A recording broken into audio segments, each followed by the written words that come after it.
بسم اللہ الرحمن الرحیم الرحمن علم القرآن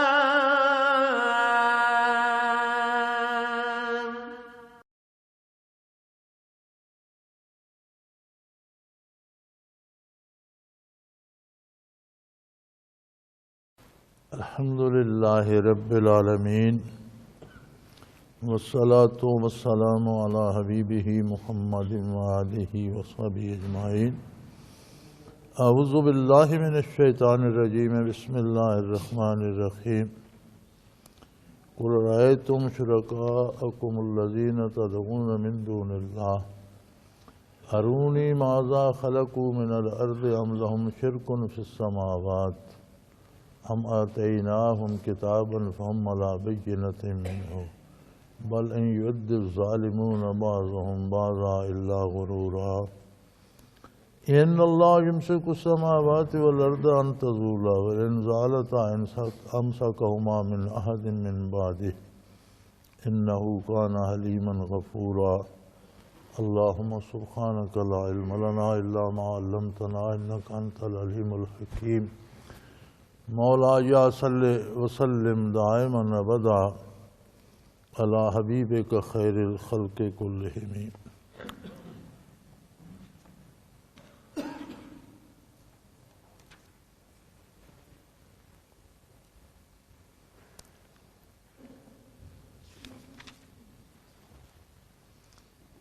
رب اشرح لی صدری ویسر لی امری واحلل عقدۃ من لسانی یفقہوا قولی رب زدنی علما۔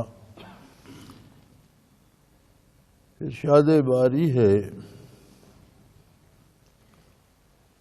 کہ جن لوگوں کو مشرکین اللہ کا شریک سمجھتے ہیں اور جن کو اللہ کے علاوہ اپنی ضرورتوں کے لیے اپنی امداد کے لیے پکارتے ہیں، ذرا بتاؤ تو صحیح، مجھے دکھا دو ماذا خلقوا من الارض، کوئی ایسی چیز دکھاؤ جو زمین میں انہوں نے تخلیق فرمائی ہو۔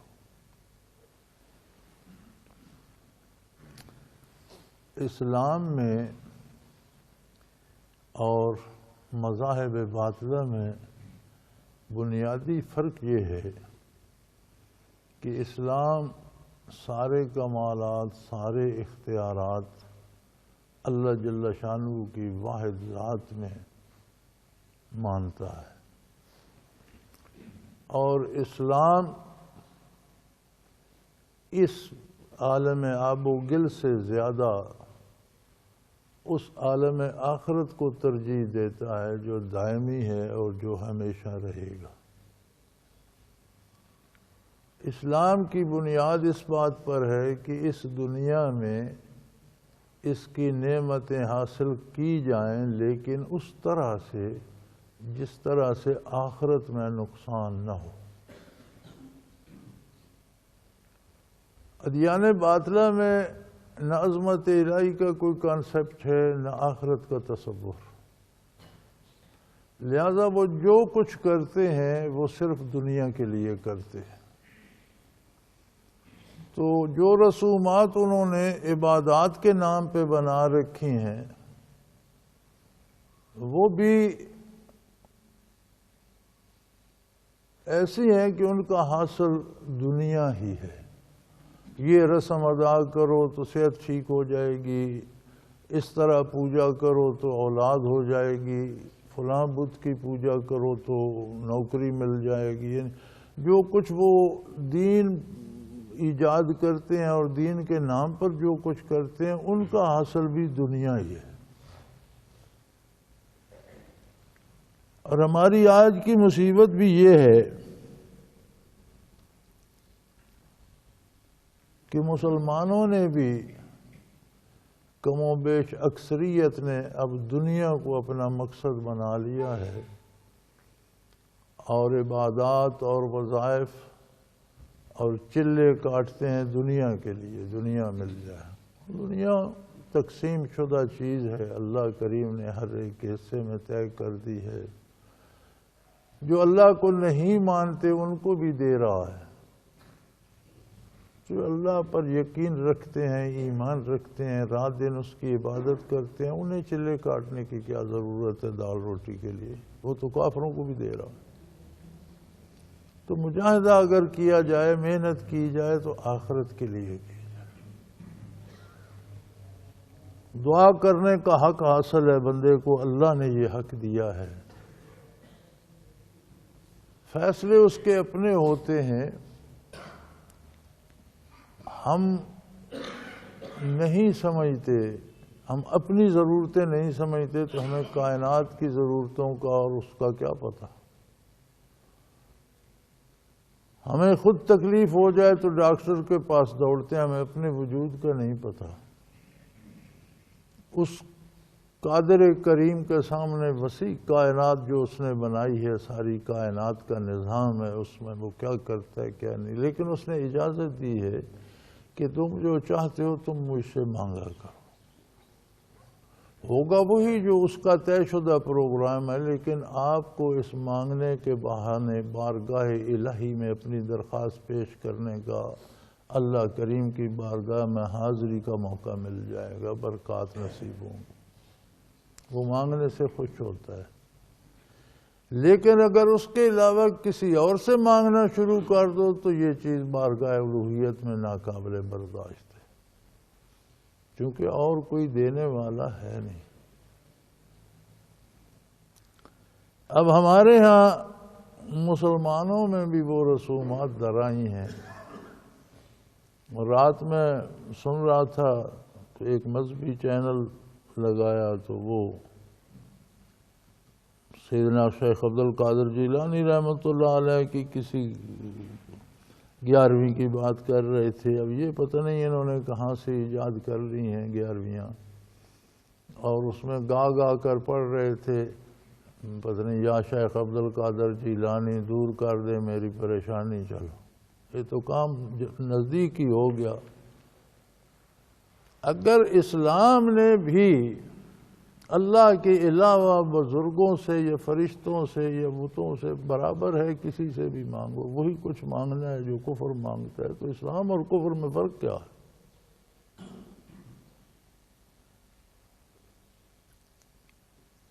بڑی عجیب بات ہے۔ ہم دنیا کے لیے بےتاب ہوتے ہیں، ہم اس لیے بےتاب ہوتے ہیں کہ ہم خود تجویز کرتے ہیں کہ مجھے وہ ملنا چاہیے، میرے پاس یہ ہونا چاہیے۔ اگر ہم اللہ کی عطا پہ بھروسہ کر لیں کہ جو اس نے میرے حصے میں لکھے گا، مجھے لکھا ہے مجھے ملے گا، میرے ذمے اس نے لگایا ہے کہ میں محنت کروں، کوشش کروں، جائز وسائل اختیار کروں، عطا اس نے کرنا ہے، تو کوئی نہیں تکلیف ہوتی، آدمی آرام سے زندگی گزار لیتا ہے، مزے سے گزر جاتی ہے۔ لیکن ہماری بدنصیبی یہ ہے کہ عظمت الہی سے بیگانہ ہوتے جا رہے ہیں۔ میں نے جتنا مطالعہ اللہ نے نصیب فرمایا ہے سیدنا شیخ عبد القادر جیلانی رحمۃ اللہ تعالی علیہ کی کتب کا، تو اس معاملے میں بڑے سخت ہیں، بہت سخت ہیں کہ اللہ کے علاوہ کسی کو پکارا جائے یا کسی سے امیدیں وابستہ کی۔ تو ساری زندگی لوگوں کو یہ تعلیم دیتے رہے، اب لوگوں نے انہی کو حاجت روا بنا لیا۔ کمال ہے، عجیب بات ہے۔ کم از کم جس ہستی سے تمہارا اعتقاد ہے اس کی تصنیفات تو پڑھو، اس کے ارشادات تو پڑھو، وہ کیا فرماتے ہیں۔ انہوں نے اوٹ پٹانگ قصیدے لکھ لیے، یہ قصیدے غوثیہ پڑھو تو یہ ہو جائے گا۔ میں گلگت میں تھا تو ایک آرمی آفیسر نے مجھ سے پوچھا، جی قصیدے غوثیہ بطور وظیفہ پڑھنا کیسا ہے؟ میں نے کہا مجھے آپ ایک بات بتا سکتے ہیں، کیا حضرت شیخ عبد القادر جیلانی یہی قصیدہ پڑھا کرتے تھے اپنا؟ جی نہیں، وہ تو قرآن پڑھتے تھے۔ تو میں نے کہا تم قرآن کیوں نہیں پڑھتے؟ جو وہ کرتے تھے وہی کرو نا۔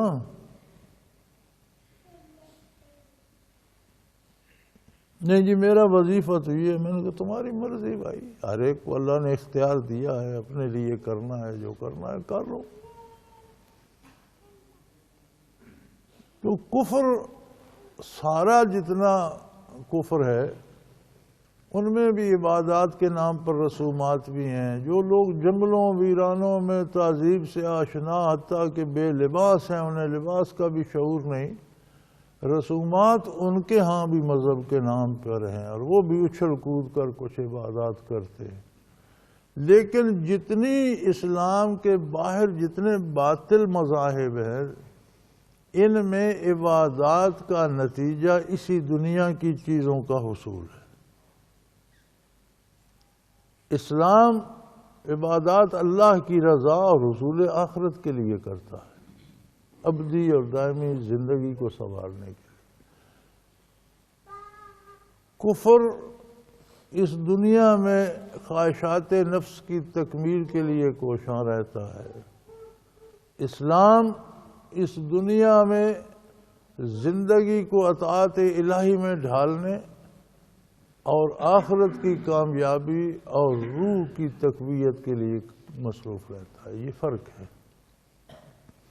تو فرمایا جنہیں تم اللہ کے علاوہ پکارتے ہو، ارونی ماذا خلقوا من الارض، یہ بتاؤ کہ دنیا کی تخلیق میں ان کا کوئی حصہ ہے؟ کوئی پودا، کوئی درخت، کوئی پرندہ، کوئی جانور، کوئی انسان، کوئی چیز انہوں نے پیدا کی ہے؟ تخلیق ہوتی ہے. یہ بڑا تماشا ہے. یہاں بھی ہمارے یہاں کوئی ایک مصرع موضوع کر دینا تو کہتے ہیں اس شعر کا خالق ہے. یہ کوئی کتاب لکھے تو وہ بھی خالق بن جاتا ہے، اور کوئی چیز ایجاد کرے تو وہ بھی خالق. خالق کا معنی یہ ہے کہ کسی چیز کو عدم سے وجود دیا جائے، یہ تخلیق ہے.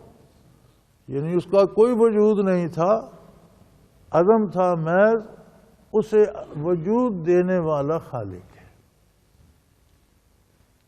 چیزیں بنی بنائی ہیں، اللہ نے پیدا کر دی ہیں، انہیں جوڑ کر ایک نئی چیز بنانے والا خالق نہیں ہے. موجد ہو سکتا ہے، اس نے ایجاد کر دی، ایک نئی چیز بنا دی، وہ خالق نہیں ہو. لوگوں کو خالق کہلوانے کا بڑا شوق ہے، تو یہ بھی درست نہیں ہے.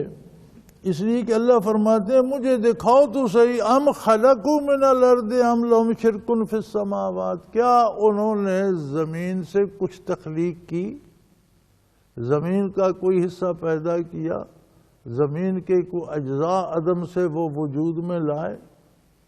زمین کے اجزاء سے کوئی رویدگی، کوئی کائنات کا کوئی کام، کوئی تخلیق ان کی بھی ہے جس میں اللہ کا حصہ نہ ہو، خود انہوں نے تخلیق کر لی ہو؟ ایسا کیا ممکن ہے؟ یا آسمانوں میں ان کا کوئی حصہ ہے کہ آسمان کیسے بنائے گئے، ان پر نظام کیسا ہے، مخلوق کیسی ہے، وہ کیسے جیتی ہے، وہ کھاتے کیا ہیں، پیتے کیا ہیں، آب و ہوا کیسی ہے، موسم کیسے ہوتے ہیں، آسمانوں پہ کیا ہوتا ہے، زندہ مخلوق وہاں کون سی ہے، کتنی قسم کی ہے، کیا قد ہیں ان کے، کیا رنگ ہیں، کیا عمریں ہیں، وہ کھاتے پیتے سوتے جاگتے، کیا کیا نظام ہے ان کا.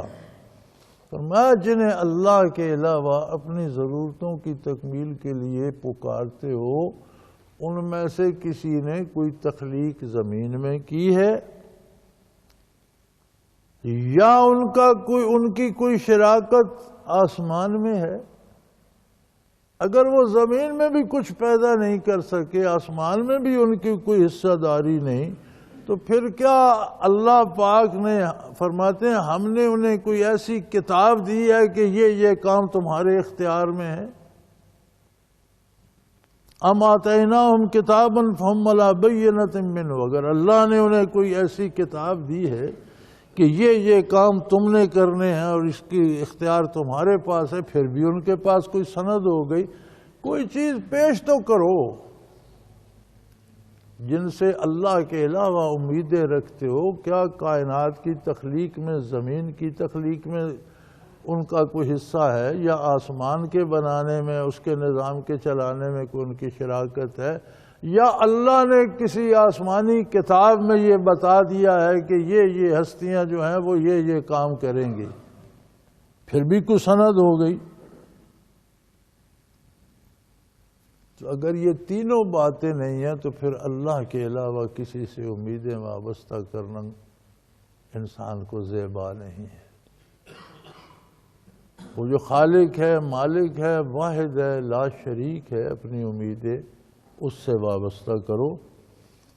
لیکن یہ بل ان ید الظالمون بعضهم بعضا الا غرورا، بلکہ یہ ایسے جاہل ہے کہ ایک دوسرے سے جھوٹے وعدے کرتے رہتے ہیں۔ ان کے جو پیشوا ہیں وہ کہتے ہیں یہ کرو یہ ہو جائے گا، حالانکہ خود انہیں پتہ ہے کہ وہ جھوٹ بول رہے ہیں۔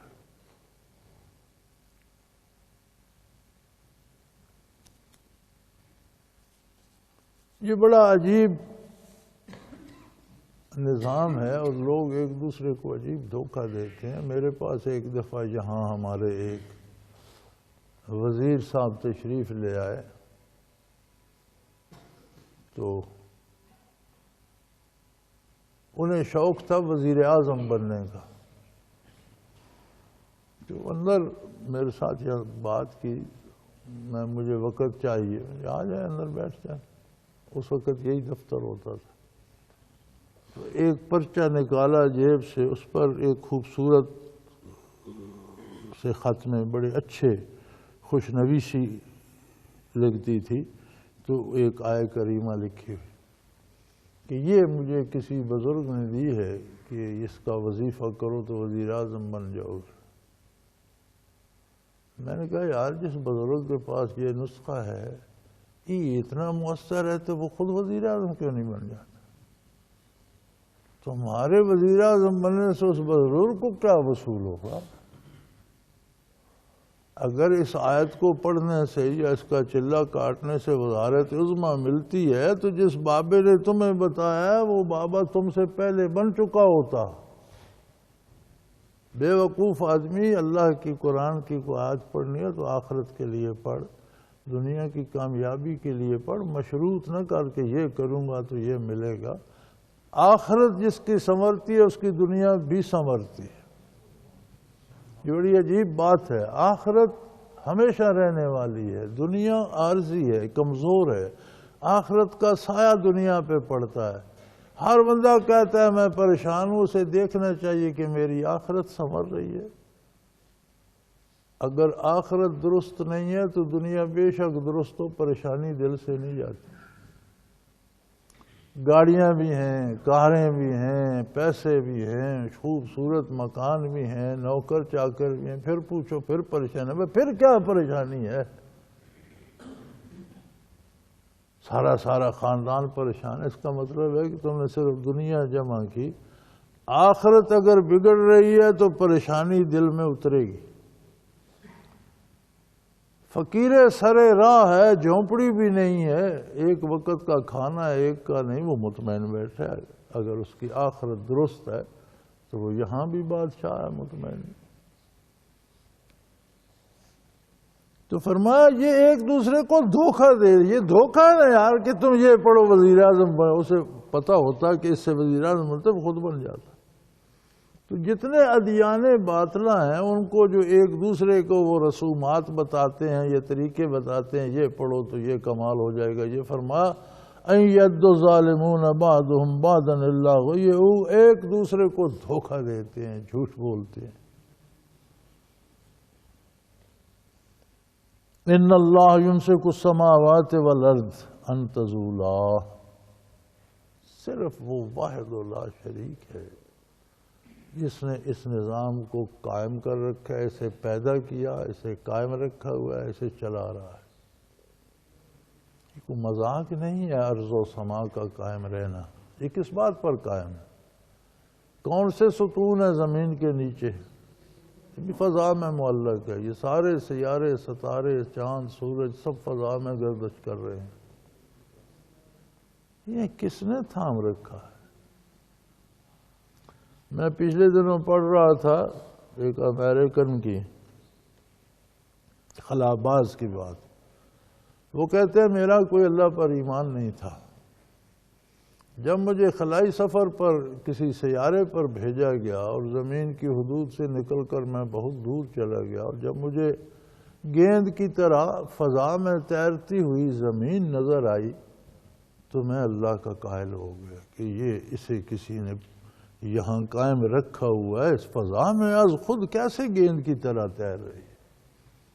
اتنی مخلوق ہے، اتنے دریا ہیں، اتنے سمندر ہیں، اتنے پہاڑ ہیں، اتنی اللہ کی مخلوق، اتنا بوجھ لے کر یہ فضا میں معلق کہیں کوئی کسی طرف ٹکی ہوئی نہیں ہے، یہ کیسے ممکن ہے؟ اسے کسی نے اٹھا رکھا۔ تو اس نے کہا میں نے جب دور سے زمین کو دیکھا تو میں اللہ پر ایمان لے آیا۔ اللہ نے آسمانوں کو اور زمین کو تھام رکھا ہے کہ یکنی جگہ سے نہ ہلے۔ زمین کتنا سفر سال بھر میں طے کرتی ہے، دن میں پورا ایک چکر لے جاتی ہے، دن رات بن جاتا ہے۔ پھر سورج کے گرد کتنا چکر کا، کس نے ان ستارے کتنا سفر کرتے ہیں، خود سورج چاند اپنے اپنے راستے پہ تیر رہے، کون انہیں اتنی پابندی سے چلا رہا ہے کہ ایک لحظہ تقدیم یا تاخیر نہیں ہوتی؟ اگر ایک ایک لحظے کا فرق آئے تو نظام دنیا تباہ ہو جائے۔ ہر ستارہ، ہر سیارہ، سورج، چاند، زمین، آسمان، اگر آسمان ہی نیچے آنا شروع کر دیں تو کتنا عرصہ لگے گا، لیکن تباہی تو ہو جائے گی۔ ہر چیز اپنی اپنی جگہ، اپنے اپنے مقرر مقام، اپنی اپنی جو ذمہ داری ہے وہ پوری کر رہی ہے۔ یہ صرف یقیناً صرف اللہ وحدہ لا شریک ہے جس نے اس نظام کو تھام رکھا ہے۔ اس سارے نظام کو چلانے والے کے نظام میں تم نے اور افراد پیدا کر دیے ہیں کہ جی اس نظام کو وہاں سے وہاں کر دو، وہ کیسے ہو سکتا ہے؟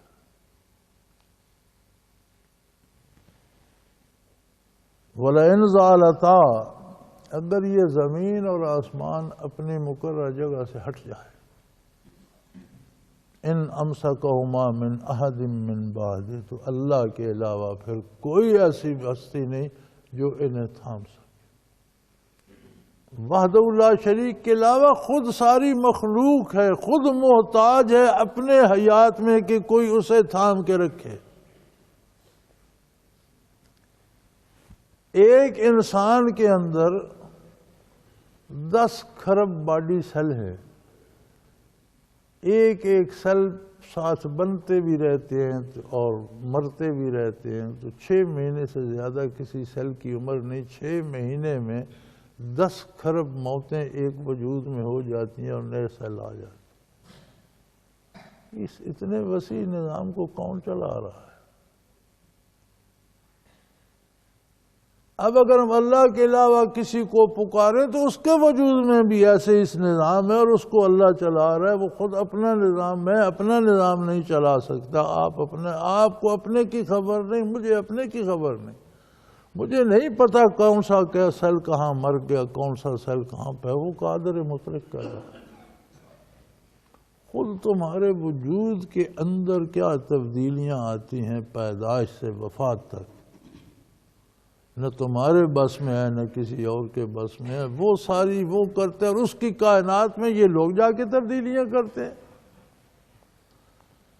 اگر یہ زمین ارض و سما اپنی جگہ سے ہٹ جائیں تو انہیں کوئی اس کے علاوہ ایسا نہیں ہے جو تھام سکے، اور تم اس کی نافرمانی کرتے ہو۔ فرمایا لیکن تم گناہ کرتے ہو، برائی کرتے ہو، شرک کرتے ہو، ظلم کرتے ہو۔ انہو کان حلیما، وہ بڑا بردبار ہے، وہ برداشت کرتا ہے، پھر تمہیں رزق بھی دیتا ہے، صحت بھی دیتا ہے، مہلت بھی دیتا ہے، فرصت بھی دیتا ہے، اور اگر توبہ کر لو تو بخشنے والا بھی وہی ہے، وہ اس کی بخشش بھی ہے۔ کتنی رحمت ہے اس کی کہ اس نے تمہاری طرف اپنے نبی اور رسول بھیجی، اپنی کتابیں بھیجی۔ وہ اگلے دن 2-4 نوجوان تھے، مجھے کہنے لگے ہمارے لیے دعا کریں۔ میں نے کہا جی دعا کرنا تو اللہ کا حکم بھی ہے، ایک دوسرے کے لیے دعا کرو، نبی کریم صلی اللہ علیہ وسلم کی سنت اور آپ کا ارشاد بھی ہے، اللہ کریم اس سے راضی ہوتے ہیں، آپ میرے لیے کریں میں آپ کے لیے کرتا ہوں، اچھی بات ہے۔ لیکن اللہ سے دعا کرنی ہے، اور اللہ اتنا کریم ہے کہ اس کے بندے، اس کے چوکیدار، اس کے دروازے کے خادم دن میں 5 دفعہ پورے زور سے آواز لگا کر پکارتے ہیں کہ آ جاؤ اللہ کی بارگاہ میں اور اپنے اپنے دکھڑے کہہ لو۔ تو جب دن میں 5 دفعہ وہ بلاتا ہے تو آپ مجھے کہتے ہیں ہمارے لیے، تو آپ خود جا کر بات کیوں نہیں کرتے؟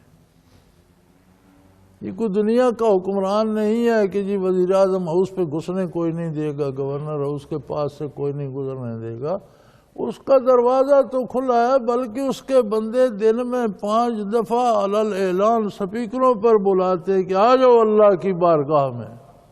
تو میں نے کہا برخوردار خود جا کر اپنی بات کیا کرو، اور اگر تم یہ سمجھتے ہو کہ تمہارے پاس فرصت نہیں ہے اس کی بارگاہ میں حاضری کی، تو پھر کسی میں جرت بھی نہیں ہے کہ وہ تمہاری سفارش کر سکے۔ پھر کون ہوگا جو یہ کہے گا جی وہ تو آپ کی اہمیت آپ کی بات کو نہیں دیتا، آپ کی بارگاہ میں حاضر نہیں ہونا چاہتا، لیکن اس کے لیے میں سفارشی ہوں، کسی میں ہے جرت؟ میں نے کہا ایک دوسرے کو دھوکہ نہ دو، اس سے دعا کرا لی اور فلاں بزرگ نے کہہ دیا۔ وہ بلا رہا ہے، ہر بندے کو روبرو کر دیا ہے محمد الرسول اللہ صلی اللہ علیہ وسلم نے۔ آپ کا یہ بہت بڑا معجزہ ہے کہ اس نے کر دیا ہم سخن بندوں کو خدا سے تو نے، ہر بندے کو اللہ کے روبرو کر دیا، اپنی بات جا کر کرو۔ اور وہ بردبار ہے، برداشت کرتا ہے، تم جرم کرتے ہو وہ مہربانیاں کرتا ہے، رزق دیتا ہے، عمر دیتا ہے، صحت، اور پھر اگر موت آنے سے پہلے توبہ کر لو تو معاف کرنے کو بھی تیار ہے۔ کتنے گناہ کر چکے ہو، فرمایا گیا تائب من الذنب کمن لا ذنب لہ او کما قال رسول اللہ صلی اللہ علیہ وسلم۔ حضور نے فرمایا گناہ گار جتنا بھی ہو جب وہ توبہ کر لیتا ہے تو اللہ اس کے گناہ یوں مٹا دیتا ہے جیسے اس نے کوئی گناہ کیا ہی نہیں تھا۔ توبہ میں بھی فرق ہے، کوئی کتنے خلوص سے کرتا ہے۔ کچھ توبہ والے ایسے بھی ہوتے ہیں کہ قرآن کریم فرماتا ہے یبدل اللہ سیئاتہم حسنات، انہوں نے گناہ کیے تھے اللہ ان کے گناہوں کو نیکیاں بنا دیتا، صرف معاف نہیں کرتا بلکہ گناہوں کے بدلے نیکیاں عطا کر دیتا ہے۔ اپنی اپنی توبہ ہے، اللہ کی بارگاہ میں حاضر ہو۔ یہ وہی لوگ ہیں کہ آپ صلی اللہ علیہ وسلم کی بعثت سے پہلے یہ کہتے تھے وَأَقْسَمُوا بِاللَّهِ جَهْدَ أَيْمَانِهِمْ، بڑی تکڑی اللہ کی قسمیں کھاتے تھے۔ لَإِنْ جَاءَهُمْ نَذِيرٌ لَيَكُونَنَّ أَهْدَىٰ مِنْ إِحْدَى الْأُمَمِ۔ آخری نبی، نبوت کے سلسلے کے آخری نبی حضرت عیسیٰ علیہ السلام تھے۔ جب انہیں اللہ نے آسمانوں پہ اٹھا لیا تو بعثت عالی اور ان کے درمیان کم و بیش 500 سال کا فاصلہ ہے۔ اندازاً 1 صدی میں انسان کی 3 نسلیں گزر جاتی ہیں، تو 5 صدیوں میں 15 نسلیں، 15 نسلیں بڑا فاصلہ ہوتا ہے، باپ دادا پڑدادا، وہ 15 نسلیں کہیں تک جاتی۔ تو فرمایا ان کو مدت ہو چکی تھی کہ کوئی اللہ کی طرف بلانے والا نہیں آیا تھا۔ ان کے باپ دادا گزر گئے، ان کے بزرگ گزر گئے، ان کے بزرگ گزر گئے، کوئی نبی نہیں آیا۔ تو یہ بڑی قسمیں کھایا کرتے تھے کہ سنتے ہیں پہلے نبی آتے تھے، اور نوح علیہ السلام آئے تھے، اور لوط علیہ السلام آئے تھے، ابراہیم علیہ السلام تھے، تاریخ تو جانتے تھے۔ اب اگر کوئی اللہ کا نبی آتا تو ہم ایسی اطاعت کرتے کہ پہلی امتوں نے بھی ایسی نہ کی ہوگی۔ وَأَقْسَمُوا بِاللَّهِ جَهْدَ أَيْمَانِهِمْ، اللہ کی قسمیں کھاتے تھے۔ یاد رکھو صرف اللہ کو ماننا کافی نہیں، اپنے طور پر کافر اور مشرک بھی اللہ کو مانتے تھے، وہ بھی اللہ کی قسمیں کھاتے تھے۔ کہ اب اگر کوئی نبی ہمارے پاس آئے، کوئی ہدایت دینے والا، کوئی اطلاع دینے والا آئے، لَيَكُونَنَّ أَهْدَىٰ مِنْ إِحْدَى الْأُمَمِ، ہم ہر امت سے بڑھ کر زیادہ اس کی اطاعت کریں گے اور زیادہ ہدایت یافتہ ہوں گے۔ فَلَمَّا جَاءَهُمْ نَذِيرٌ مَّا زَادَهُمْ إِلَّا نُفُورًا، اور جب آپ مبعوث ہوئے، نذیر مبعوث ہوئے، آخرت کی نتائج کی بر وقت اطلاع دینے والی ہستی جب مبعوث ہوئی تو پھر ان کی نفرت اور دشمنی ہی بڑی، پھر دشمنی پر اتر آئے۔ پہلے قسمیں کھاتے تھے کہ ہم اتنی اطاعت کریں گے کہ پہلی امتوں میں کسی کو نصیب نہیں ہوگی۔ جب آپ مبعوث ہوئے، جب آپ تشریف لائے تو پھر ان کی نفرتیں اور دشمنیاں بڑھیں اور مخالفتیں بڑھ گئیں۔ استکباراً فی الارض، یہ اپنے تکبر اور زمین پر اپنی بڑائی میں مبتلا تھے۔ یہ اللہ کے سامنے کیوں جھکتے، اللہ کے نبی کی اطاعت کیوں کہ یہ خود کو بڑا سمجھتے تھے۔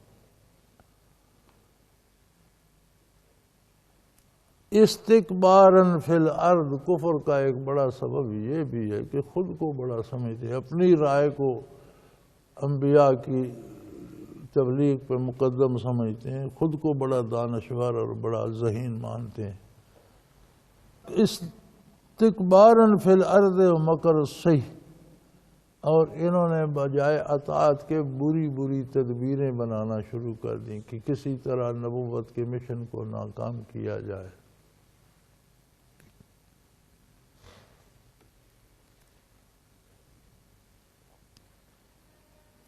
وَلَا يَحِيقُ الْمَكْرُ السَّيِّئُ إِلَّا بِأَهْلِهِ، اور انہیں یہ سمجھ نہیں ہے کہ جو بری تدبیریں کرتے ہیں یا جو مکر کر کے کچھ نقصان کسی کا کرنا چاہتے ہیں تو ہمیشہ جو برائی ہے، جو مکر ہے، جو بری تجویز ہے، وہ تجویز بنانے والے کا نقصان کرتی ہے۔ ان سے پہلی امتوں کے حالات انہیں پتہ ہے، جب انبیاء تشریف لائے، جن لوگوں نے انبیاء کے خلاف تدبیریں کی وہ خود تباہ ہو گئے، قوموں کی قومیں غرق ہو گئیں، انبیاء کا تو کچھ نہیں بگڑا، ان کے متبعین کو بھی اللہ نے محفوظ رکھا، لیکن وہ تجویزیں کرنے والے خود تباہ ہو گئے۔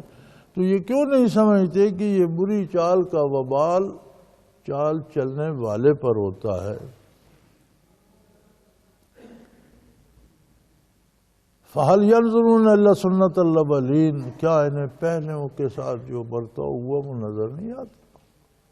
پہلی امتوں نے جو انبیاء کے مخالفت کی اور عدم اطاعت کی طرف اور نبیوں کو تکلیف پہنچانے کے لیے اور ان کی تعلیمات کو روکنے کی کوشش کی تو کیا نتیجہ ہوا؟ وہ قومیں تباہ ہو گئیں۔ وَلَن تَجِدَ لِسُنَّتِ اللَّهِ تَبْدِيلًا، اور آپ اللہ کے قانون کو، اللہ کے دستور کو کبھی بدلتا ہوا نہیں دیکھیں گے۔ یہ اللہ کا قانون ہے، برائی کرنے والے پہ پلٹتی ہے، نیکی کا اجر کرنے والے کو ملتا ہے۔ یہ نہیں ہوتا کہ میں برائی کروں اور آپ نیکی کریں تو آپ کی نیکی کا اجر مجھے مل جائے، میری برائی کی مصیبت آپ پر آ جائے، یہ نہیں ہوتا۔ اللہ کا یہ دستور نہیں ہے، اللہ کا قانون یہ ہے جو کرتا ہے وہ بھرتا ہے۔ وَلَن تَجِدَ لِسُنَّتِ اللَّهِ تَحْوِيلًا، اللہ کی کسی طریقے میں آپ کوئی تعویل نہیں دیکھیں گے کہ کوئی تعویل گھڑی جائے جی یہ نہیں ہوگا، نہیں، بالکل سیدھے سیدھے طریقے، سیدھے سیدھے قانون فطرت ہیں اور وہ کسی کے بدلانے سے تبدیل نہیں ہوتے۔ اولم یسیروا فی الارض فلینظروا کیف کان عاقبۃ الذین من قبلہم، یہ تو تجارت پیشہ ہیں اور ملکوں پھرتے ہیں، انہوں نے روئے زمین پر پھر کر دیکھا نہیں ہے ان قوموں کا کیا حال ہوا۔ وہ شہر، وہ بڑے بڑے آبادیاں، وہ بڑی بڑی فوجیں اور لشکر، وہ بڑے بڑے محلات اور حکمران اور بادشاہ کہاں گئے، کس سال میں پہنچے؟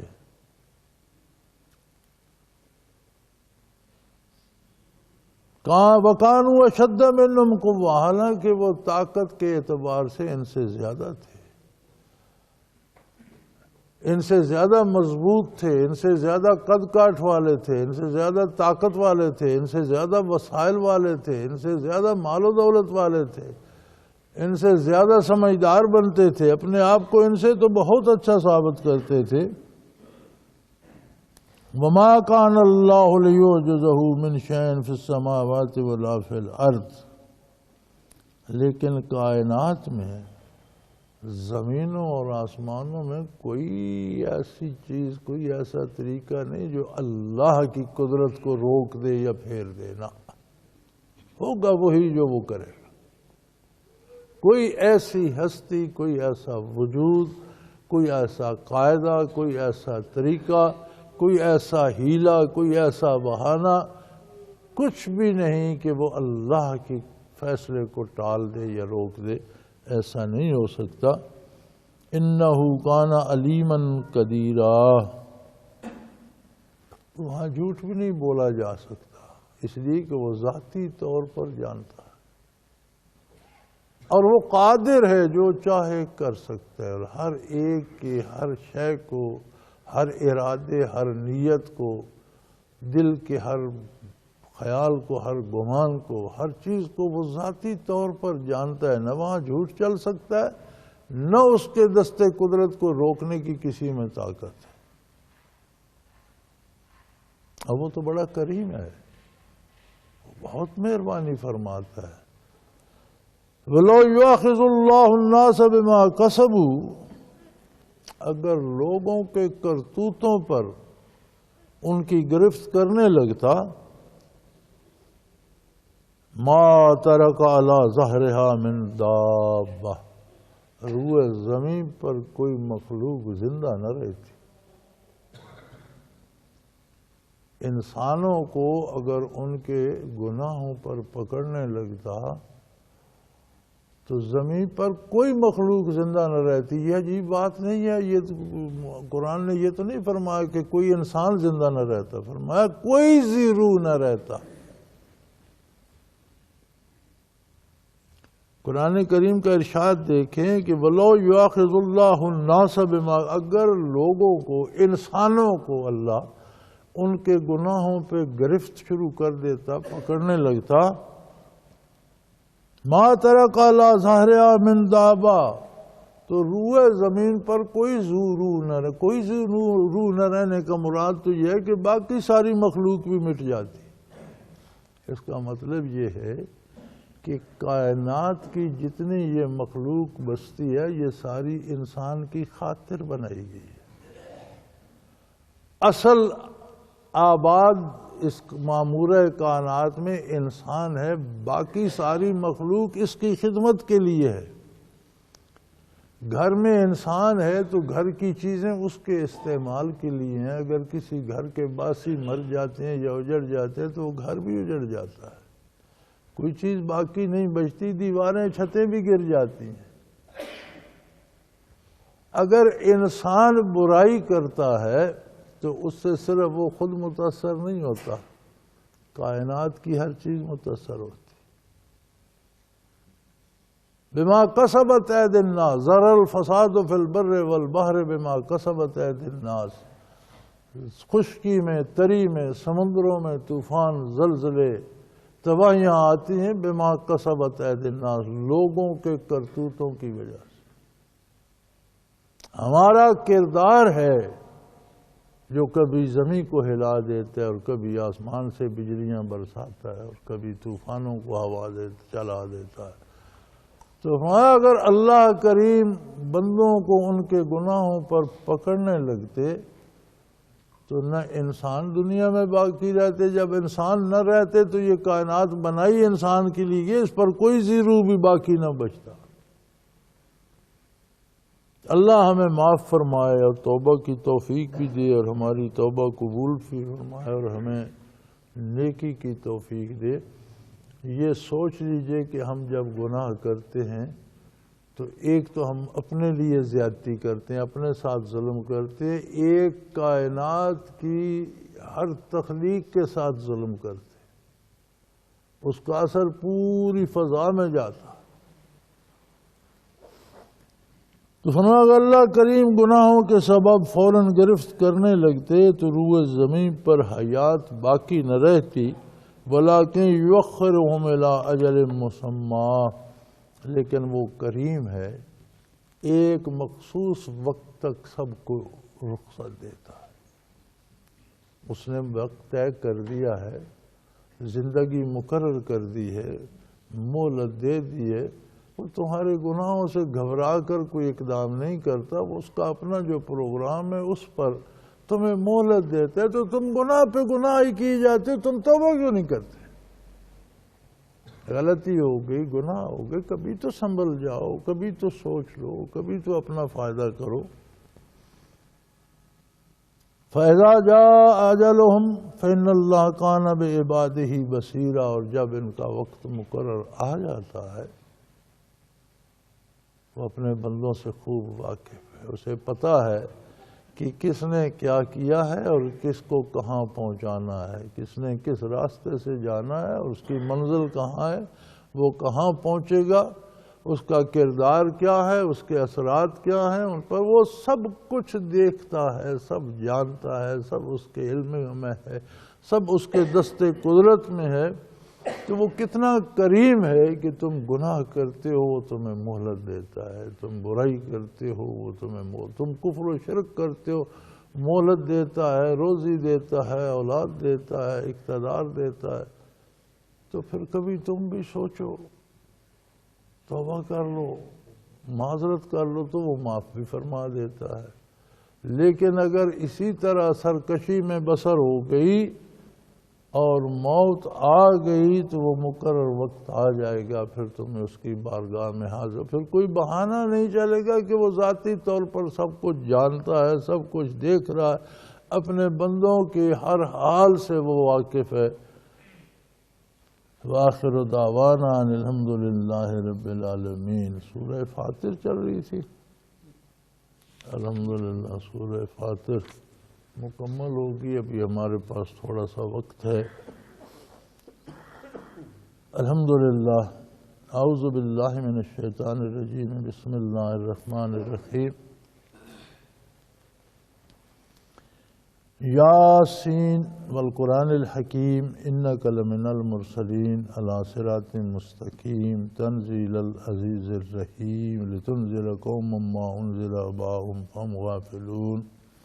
اللہم سبحانک لا علم لنا الا ما علمتنا انک انت العلیم الحکیم۔ سورہ یاسین شروع ہوتی ہے، 22ویں پارے سے شروع ہوتی ہے، یہ 23ویں پارے میں جا کر ختم ہوتی ہے۔ اس کے چھوٹے چھوٹے 2 رکوع 22ویں پارے میں، باقی ساری صورت 23ویں پارے میں ہے۔ حدیث شریف میں اسے قرآن حکیم کا دل کہا گیا ہے۔ یہ مکہ مکرمہ میں نازل ہونے والی صورتوں میں سے ہے، مکہ مکرمہ میں نازل ہوئی۔ بہت بے پناہ فضائل اس کے حدیث شریف میں بھی آئے ہیں، بزرگان دین نے بھی بیان کیے ہیں۔ بیماری میں بھی پڑھ کر پھونکی جائے شفا ہے، پڑھ کر دعا کی جائے اللہ پاک مشکلات آسان فرماتے ہیں، بے پناہ اس کی برکات ہے۔ لیکن ایک بات یاد رکھ لیجئے، اور دوسری صورتوں کے فضائل بھی حدیث شریف میں آئے ہیں، اس کے بھی حدیث شریف میں بھی آئے ہیں، بزرگان دین کے بھی بہت اقوال ہیں۔ لیکن ایک بات یاد رکھیے، یہ جو کہا جاتا ہے نا کہ جی سونے سے پہلے سورۃ ملک پڑھ لو تو بڑی برکت ہوتی ہے، کوئی تکلیف ہو تو یاسین شریف پڑھ کے دعا کرو قبول ہوتی ہے، اس سارے کا مقصد یہ نہیں ہے کہ باقی قرآن پڑھنا چھوڑ دیا جائے۔ اللہ کریم کا حکم ہے کہ قرآن کو پڑھو اور قرآن پڑھا جائے۔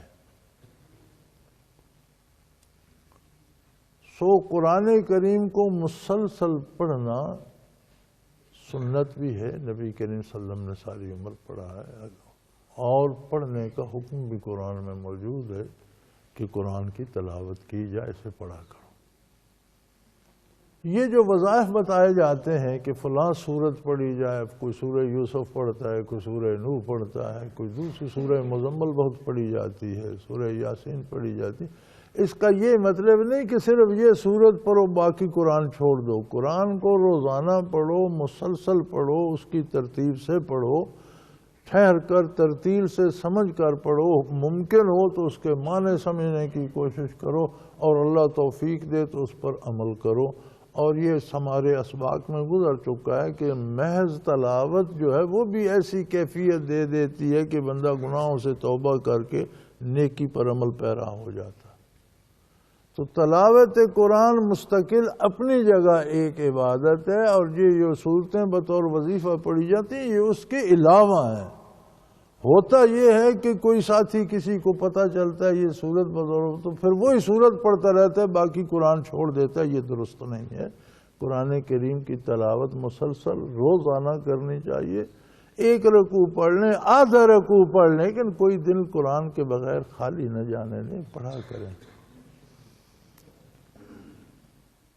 تو بطور وظیفہ بہت اکثر حضرات پڑھتے ہیں. حدیث شریف میں بھی اس کی تعریف ہے، بزرگان دین نے بھی تعریف کی ہے.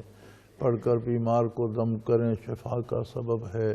پڑھ کر دعا کریں، اللہ کریم سے قبولیت کی امید کی جا سکتی ہے. تو ارشاد ہوتا ہے یاسین. یاسین حروف مقطعات میں سے ہے. حروف مقطعات کے بارے پہلے گزر چکا کہ اللہ عالم و رسولہ، اللہ کریم بہتر جانتے ہیں یا ان کے رسول بہتر جانتے ہیں. ان پر ایمان لانا فرض ہے، ان کی تلاوت ضروری ہے، اور ان کے معنی نہ بھی آتے ہوں تو ان کی برکات نصیب ہو جاتی. والقرآن الحکیم، قسم ہے حکمت والے قرآن کی. جس کی قسم کھائی جائے مراد یہ ہوتا ہے کہ وہ بھی اس بات پر گواہ ہے، اس بات کا سچا گواہ ہے، شاہد عدل ہے. اس لیے فرماتے ہیں کہ اللہ کے علاوہ کسی کی قسم کھانا جائز نہیں ہے. اللہ ہی ہر چیز پہ شاہد عدل ہے، اور ہر چیز کو اللہ ہی جانتا ہے. خود اللہ نے قرآن کی قسم کھائی کہ یہ قرآن بھی گواہ ہے. اِنَّكَ لَمِنَ الْمُرْسَلِينَ، بے شک آپ رسولوں میں سے، پیغمبروں میں سے ہیں، آپ برحق پیغمبر ہیں اللہ کے. فرمایا یہ قرآن گواہ ہے.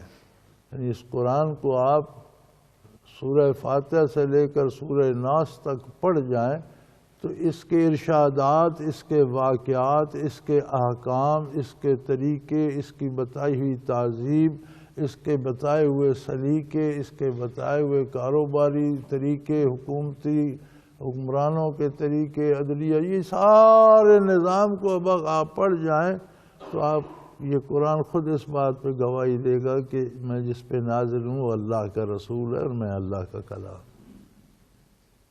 اتنے اعجاز ہیں قرآن میں، اتنے معجزات ہیں کہ اپنے نزول سے لے کر قیامت تک کی انسانی ضرورتوں کا ایک نظام مرتب کر دیا. اس میں سارے شعبے، اس کے حکومت کے سارے شعبے، عدلیہ، تعلیم، کاروبار، تجارت، ٹیکسیشن، سارے شعبے. پھر مخلوق کا، پبلک کے کیا حقوق کیا ہیں، ان کے ذمہ داریاں کیا ہیں، حکمرانوں کے حقوق کیا ہیں، ان کی ذمہ داریاں کیا ہیں، قومی، بین الاقوامی، دنیا کے ساتھ معاملات کے پورا نظام ایک جو ہے اس چھوٹی سی کتاب میں اللہ نے ترتیب دے دیا. اور قرآن اس بات پہ گواہ ہے کہ آپ پر یہ نازل ہوا، مخلوق نے اسے آپ سے لیا، اس لیے آپ اللہ کے سچے رسول اور پیغمبر ہیں. یہ قرآن اللہ کا کلام ہے اور اس بات پہ گواہ ہے. اور یہ اس غالب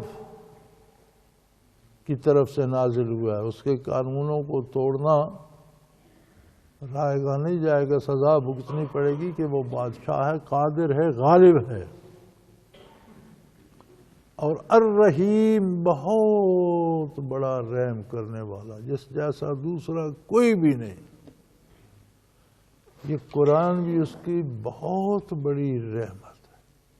اس کو دیکھنا ثواب، اس کا پڑھنا سنت، اور پڑھا جا رہا ہو تو اس کا سننا فرض ہے. بجائے خود تلاوت ایک عبادت ہے، اور اس میں ایسی کیفیات پیدا ہوتی ہیں جو بندے کے عمل کو، اس کی زندگی کو، اس کے کردار کو اطاعت الہی میں ڈھال دیتی ہیں. تنزیل العزیز الرحیم، یہ اللہ کی طرف سے نازل ہوا ہے، اس کی تنزیل ہے. وہ اللہ جو غالب ہے، جس کا مقابلہ کوئی نہیں کر سکتا۔ خوش نصیب ہے وہ جو نزول قرآن کے مقصد کو سمجھتے ہیں اور اس کے احکام کی اطاعت کرتے ہیں۔ وہ بے پناہ مہربان ہے، وہ اتنا رحیم ہے کہ اے انسان، اس نے تیرے لیے یہ قرآن نازل فرمایا، تیرے لیے انبیاء مبعوث فرمائے، تیرے لیے محمد الرسول اللہ صلی اللہ علیہ وسلم کو رحمت للعالمین بنا کے بھیجا۔ یہ سارے تیری بخشش کے اسباب اس نے پیدا کر دیے۔ اب اگر تو ہی اتنا بد نصیب ہے کہ اتنے بخشش کے اسباب ہوتے ہوئے تو ان سے فائدہ حاصل نہیں کرتا، تو پھر یہ تیری کوتاہی۔ لِتُنذِرَ قَوْمًا مَّا أُنذِرَ آبَاؤُهُمْ فَهُمْ غَافِلُونَ، تاکہ آپ ایسے لوگوں کو ان کے انجام کی خبر دیں جن کے باپ دادا کے پاس کوئی نبی نہیں آیا، انہیں یہ خبر نہیں دی گئی، اور اس وجہ سے وہ بہت غفلت میں پڑے ہوئے ہیں۔ 5 صدیاں بیت گئیں، عیسیٰ علیہ السلام کے بعد کوئی نبی نہیں آیا، اور تقریباً 500 سال بعد آقا نامدار صلی اللہ علیہ وآلہ وسلم مبعوث ہوئے اور قرآن کریم نازل ہوا۔ تو ان کی کئی پشتیں، 14-15 پشتیں بغیر ہدایت کے، بغیر دعوت الہی کے، بغیر کسی نبی کی بارگاہ میں پہنچے کے، بغیر ان کے پاس کو اللہ کا پیغام، تو یہ ان کے باپ دادا سے غفلت چلی آ رہی ہے، دور ہو گئے، بھول گئے۔ ہم نے آپ کو نازل فرمایا کہ آپ انہیں ان کے انجام کی بروقت اطلاع دیں۔ لیکن یہ اس قدر سچائی سے اور حق سے دور جا چکے ہیں کہ لَقَدْ حَقَّ الْقَوْلُ عَلَىٰ أَكْثَرِهِمْ فَهُمْ لَا يُؤْمِنُونَ، ان میں اکثریت وہ ہے جنہیں اللہ کے غضب کا شکار ہونا پڑا، اور اللہ کریم کی بات پوری ہوئی کہ جس نظریے اور جس کردار سے اللہ نے روکا تھا، اگر وہ کردار ہوگا تو ایمان نصیب نہیں ہوگا۔ اللہ کریم کے قانون اٹل ہیں اور یقینی اور قطعی ہیں، تو بعض کرداروں پر، بعض اعمال پر یہ سزا رکھ دی جاتی ہے کہ اگر بندہ یہ جرم کرے گا تو پھر اسے ایمان نصیب نہیں ہوگا۔ اور اچھے بھلے بندے آپ نے دیکھا نیک لوگوں کے گھروں میں پیدا ہو جاتے ہیں، شریف خاندانوں میں پیدا ہو جاتے ہیں، لیکن جوان ہو کر، بڑے ہو کر گمراہ ہو جاتے ہیں، بے دین ہو جاتے ہیں، کافر ہو جاتے ہیں۔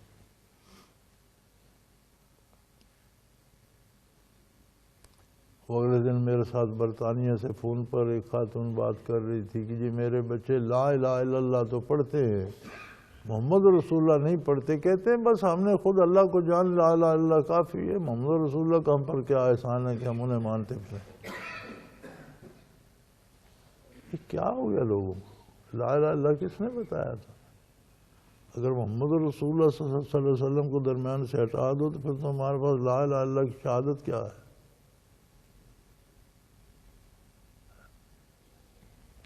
یہ بعض کرتوتوں کی وجہ سے اللہ کی طرف سے سزا مل جاتی ہے کہ ایمان نصیب نہیں ہوتا، بلکہ ہو تو ضائع ہو جاتا۔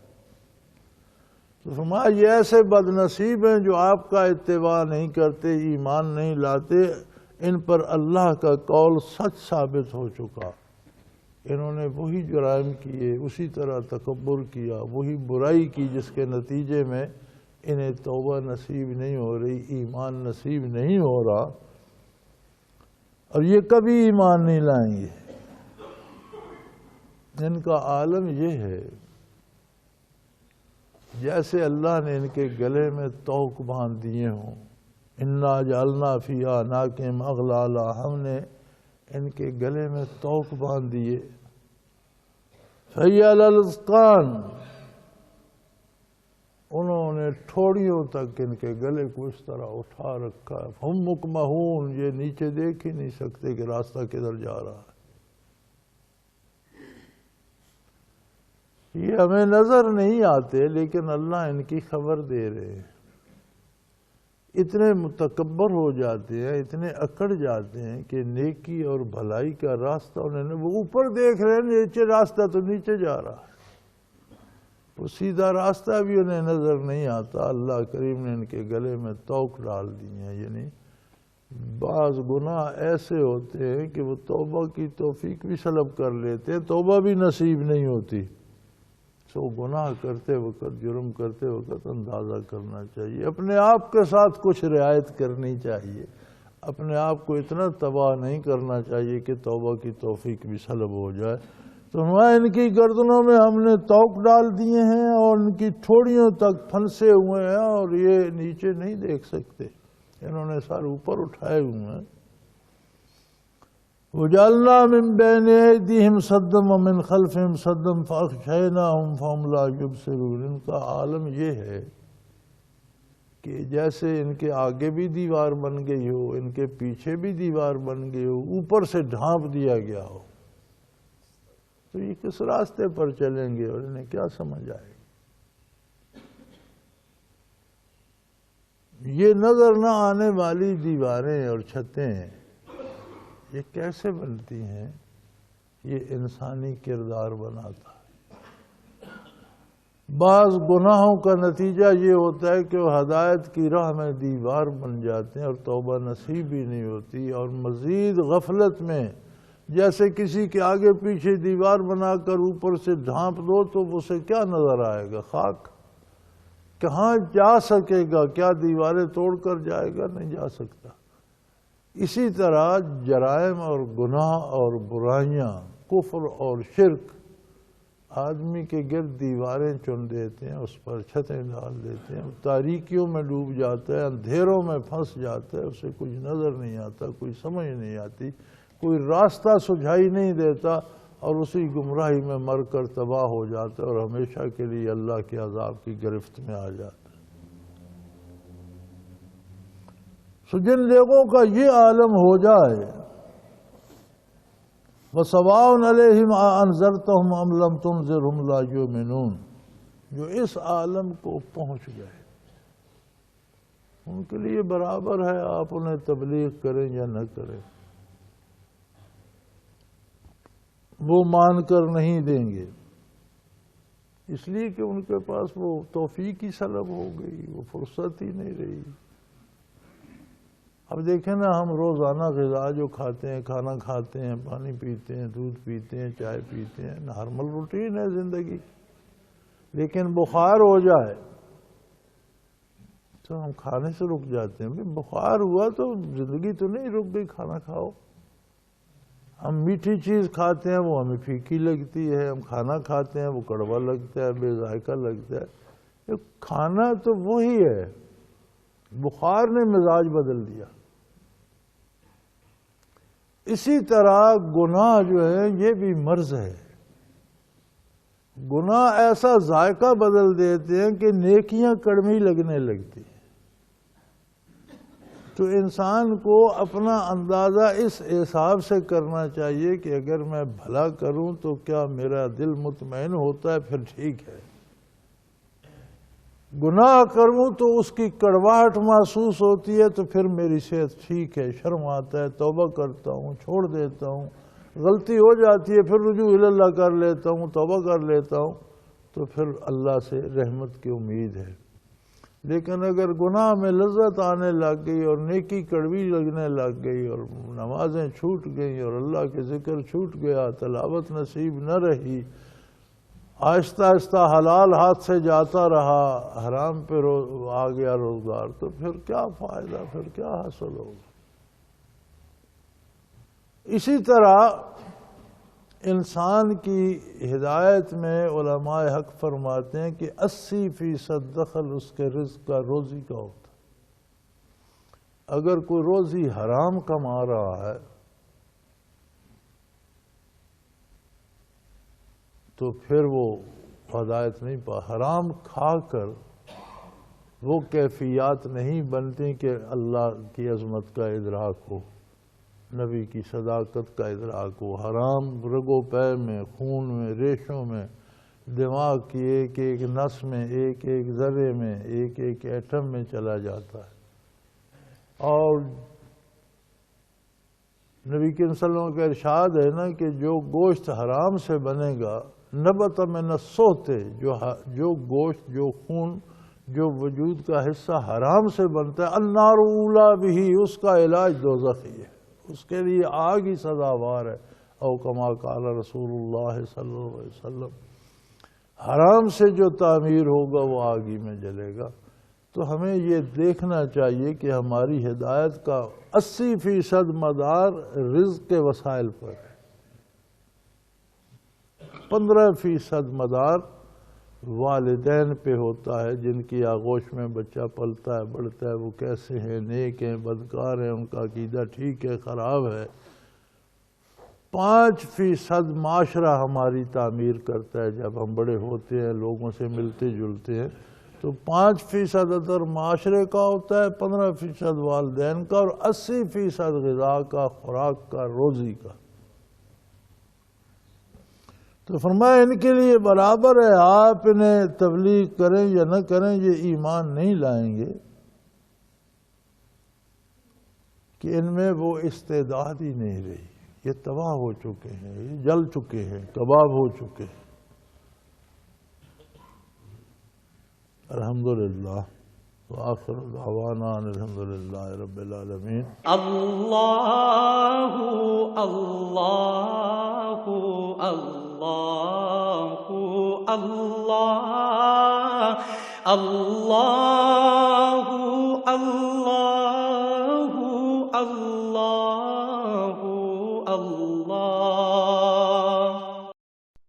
حضرت امیر محمد اکرم آوان مد ظلہ العالی دارالعرفان منارہ ضلع چکوال میں سالہ سال سے قرآن و حدیث کے اوپر خطابات کر رہے ہیں اور سلسلہ نقشبندیہ اویسیہ کے مطابق لوگوں کو ذکر الہی کی تربیت دے رہے ہیں۔ وہ قرآن پاک کی تفسیر ترتیب وار بیان کر رہے ہیں۔ تفسیر قرآن کو وہ موجودہ ملکی اور بین الاقوامی حالات کے مطابق بیان کرتے ہیں۔ موٹر وے سے کلر کہار کے انٹرچینج سے نکلتے ہوئے، کلر کہار کی جھیل سے ہوتے ہوئے، میانی، بوچھال اور نور پور سے گزرتے ہوئے دارالعرفان منارہ پہنچ سکتے ہیں۔